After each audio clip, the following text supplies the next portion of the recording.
చూస్తున్నారుగా హౌస్ మొత్తం ఎలా ఉందో. ఒక్కరోజు ఒంట్లో బాగోలేనందుకు ఇది పరిస్థితి. సో, వస్తువులన్నీ ఎక్కడ పడితే అక్కడ ఉన్నాయన్నమాట. సో, ఒక్కరోజు బాలేనందుకు ఇల్లు ఇలా తయారయ్యింది. ఈ జ్వరం తగ్గుతుందో లేదో తెలీదు గానీ, ఇలా ఇల్లు చూస్తే మాత్రం ఖచ్చితంగా నా టెంపరేచర్ అయితే పెరిగిపోద్ది. సో, ఇదంతా అవ్వాలి అంటే ఫస్ట్ ఒక స్ట్రాంగ్ కప్ ఆఫ్ చాయ్ తాగితే కొంచెం నా మైండ్ రిలాక్స్ అవుద్ది. సో, ఫస్ట్ అయితే టీ పెట్టేసుకొని, ఇంక తర్వాత పనులైతే స్టార్ట్ చేశాననమాట. ఇంక అందరూ ఎలా ఉన్నారండి? ఏం చేస్తున్నారు? అందరూ బాగా పూజలు చేసుకుంటున్నారు అనుకుంటున్నా. సో, అందరూ హ్యాపీగా ఉండాలని మనస్ఫూర్తిగా కోరుకుంటున్నాను. ఇంకిదొచ్చి నవరాత్రుల్లో ఒకరోజు వ్లాగ్ అనమాట. So, morning to evening routine ఎలా ఉందనేది మీతో షేర్ చేస్తున్నాను. అండ్ ఇక్కడైతే టీ తాగిన తర్వాత క్లీనింగ్ స్టార్ట్ చేశాననమాట.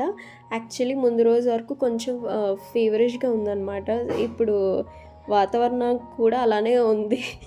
అసలు అనుకూలంగా లేదు కాబట్టి సో, హెల్త్ చాలామందికి ఇలా ఫీవర్ రావడం, కోల్డ్, కాఫ్ ఇవన్నీ కామన్ అయిపోయింది ఇప్పుడు. సో, కొంచెం ఫీవరిష్‌గా ఉందని చెప్పి మెడిసిన్ అది వేసుకొని ఫుల్ ఇంకా రెస్టింగ్ మోడ్‌లోనే ఉన్నాను ముందు రోజంతా. సో, ఇంకా నెక్స్ట్ డే ఇంకా చూసేసరికి ఇల్లు ఇలా ఉందనమాట. సో, ఇంకో రోజు ఇంకా అలా కూర్చుంటే ఇంకా డబుల్ పని అవుతది. సో, అందుకనే ఇంకా ఓపిక తెచ్చుకొని మొత్తం అంతా క్లీన్ చేసి ఇంకా పూజ అది చేయాలి కాబట్టి ఫస్ట్ స్వీప్, మాప్ అవన్నీ చేస్తున్నా. కిందేమొచ్చి గణేష్ కొంచెం బైక్ అది వాష్ చేసుకుంటున్నారు. సో, అందుకే షన్ను కూడా వెళ్ళాడనమాట.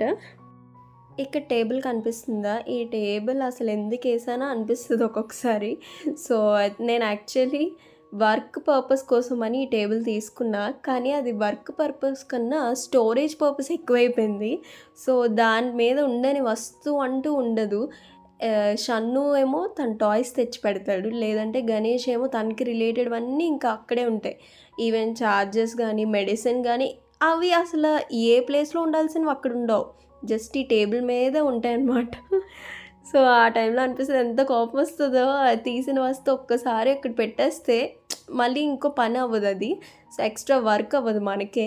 ఇలా చెప్తే మన మాట వింటారా? అస్సలు వినరు కదా! సో, ఇంకా ఈ పనులైతే అవుతూ ఉన్నాయన్నమాట. అండ్ పక్కనేంటంటే నిన్న వాష్ చేసిన క్లోత్స్ కూడా ఆరబెట్టేశాను. యాక్చువల్లీ వర్షాలు పడడం వల్ల పైకి వెళ్ళి ఆరబెట్టడం అవ్వట్లేదు. సో, అందుకని ఇంకా స్టాండ్ పెట్టి ఇక్కడే వేసేసా. ఇంకో ఆప్షన్ లేదు. సెపరేట్ బాల్కనీ లేదు కాబట్టి ఈ రూమ్ ఎక్కువ యూజ్ చేయమనమాట. సో, అందుకే విండోస్ అవి ఓపెన్ చేసి ఇంకిక్కడే డ్రాయింగ్ స్టాండ్ పెట్టి వేసేసాను. ఇంక ఈ నవరాత్రులు అయినంత వరకు గణేష్ అయితే కిందే పడుకుంటారనమాట చాప మీద. అండ్ ఆనియన్, గార్లిక్ కూడా తినరు. సో, కింద ఇక్కడ ఉండే క్లైమేట్‌కి కింద పడుకోవడం అంటే అస్సలు సెట్ అవ్వదు. చాలా చలేసేస్తది. సో, అందుకని ఇంక థిక్‌గా ఏదైనా కప్పుకోవడానికైనా ఉండాలని చెప్పి ఇంకా ఒక కంఫర్టర్ స్పెసిఫిక్‌గా ఇక్కడ పెట్టేశాను. ఇంకిక్కడ కనిపిస్తున్నారు గదా! వీళ్ళిద్దరూ ఎవరంటే అక్షు అండ్ జయ అన్న ఆపోజిట్ హౌస్‌లో ఉంటారనమాట. సో, ఈ జయ బ్రో కూడా లైక్ నేను తను ఒకే కంపెనీలో వర్క్ చేస్తున్నాము. సో, ఇంకా మాకు వెళ్ళడానికి ఈజీగా ఉంటది. రావడానికి ఈజీగా ఉంటుంది. ఎందుకంటే ఒకే కంపెనీలో వర్క్ చేస్తాం కదా! సో, టైమింగ్స్ చూసుకొని డేస్ బట్టి సెట్ చేసుకుంటూ వెళ్తూ ఉంటాము. అండ్ అక్షుకి నాకు ఎలా అంటే తనకి నాకు లాంగ్వేజ్ ప్రాబ్లమ్. నాకు తమిళ్ రాదు. తనకి తెలుగు రాదు. సో, తను మాట్లాడేది నాకు అర్థం కాదు. నేను మాట్లాడేది తనకు అర్థం కాదు. సో, ఇంగ్లీష్‌లో ఎక్స్‌ప్లెయిన్ చేస్తే అర్థం చేసుకుంటదనమాట. సో, అలా ఉంటది. అండ్ ఎక్కడికెళ్ళినా సరే లైక్ అందరూ కలిసే వెళ్తామనమాట. సో, ఇక్కడికొచ్చిన తర్వాత బాగా క్లోజ్ అయిన వాళ్ళు వీళ్ళే. ఇంకిక్కడ ఏంటంటే కిచెన్ ఒకటే బ్యాలెన్స్ ఉంది. సో, ఇంకా అది కూడా క్లీన్ చేసేస్తున్నాను.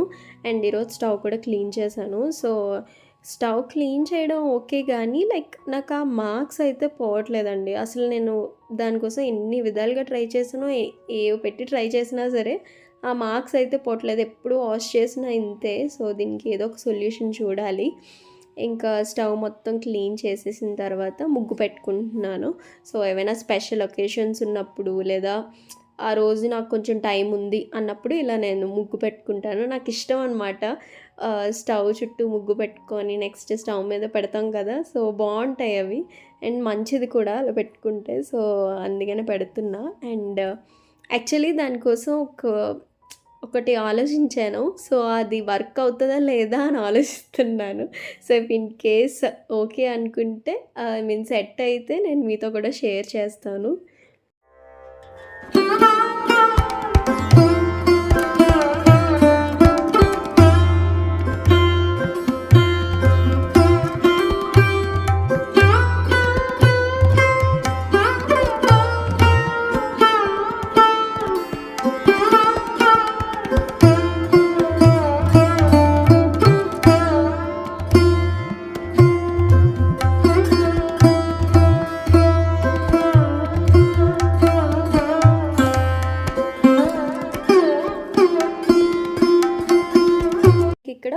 ప్రిపేర్ చేస్తున్నాను. సో వంట వచ్చేసరికి బెండకాయ కర్రీ అండ్ మునగాకు పప్పు చేశాననమాట. సో ఇంక వంట చేసిన తర్వాత ఆ రోజు మేము ఓజీ మూవీకి కూడా వెళ్ళాము. సో ఆ ప్లాన్ ఉంది. సో అందుకని ఇంకా కుకింగ్ అంతా ఫినిష్ చేసుకుంటే ఒకేసారి లైక్ నైట్‌కి కూడా సరిపోతుందని చెప్పి.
ఇంకా అంతా అయిపోయిన తర్వాత సో మూవీ టైమ్ వచ్చేసింది. సో ఇంక మూవీకైతే రెడీ అయిపోతున్నాం అనమాట. సో ఓజీ మూవీకి చెప్పాను కదా వెళ్తున్నామని చెప్పి.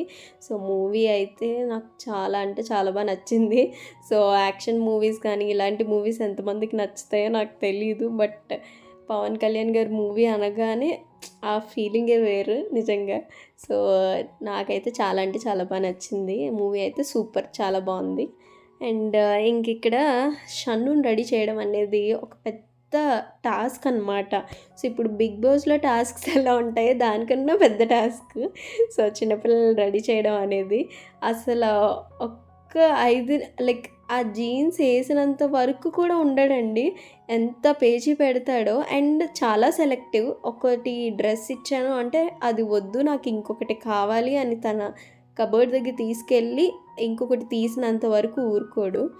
అండ్ ఇంకా వన్స్ మూవీకి వెళ్తున్నామంటే ఏవో ఒక స్నాక్స్ పట్టుకోవాలి కదా. సో ఇంకా క్యాష్యూ ఉంటే అవి కొంచెం గీలోని ఫ్రై చేసి తీసుకెళ్తున్నాను అనమాట. సో తను అక్కడ కొంచెం టైం పాస్గా తింటాడు అని చెప్పి అలా అయితే డిస్టర్బ్ చేయడు.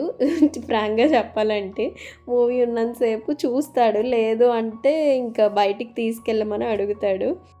అండ్ ఎస్కలేటర్ ఎలా వెళ్ళాలో ఎప్పుడు నేర్చుకున్నాడో తెలియదు కానీ నేనైతే నిజంగా షాక్ అయ్యాను. అక్కడ వెళ్తున్నప్పుడు భయపడ్డాను అనమాట. అప్పుడు గణేష్ చెప్తున్నారు మొన్న ఒకసారి నేను చూపించాను. సో ఇంకా అప్పుడు అర్థమైంది వాడికి కూడా ఎలా వెళ్ళాలి అని చెప్పి. సో ఈ జనరేషన్ కిడ్స్ అయితే నిజంగా ఒక స్టెప్ ఫార్వర్డ్లో ఉన్నారండి. అంటే ఈజీగా క్యాచ్ చేయగలుగుతున్నారు ఏది చెప్పినా సరే. సో చూడాలి ముందు ముందు ఎలా ఉంటుందని చెప్పి. సో ఇదేనండి వీడియో. మీకు నచ్చినట్టయితే లైక్ చేయండి, షేర్ చేయండి అండ్ సబ్స్క్రైబ్ చేయడం అస్సలు మర్చిపోవద్దు. Thanks for watching.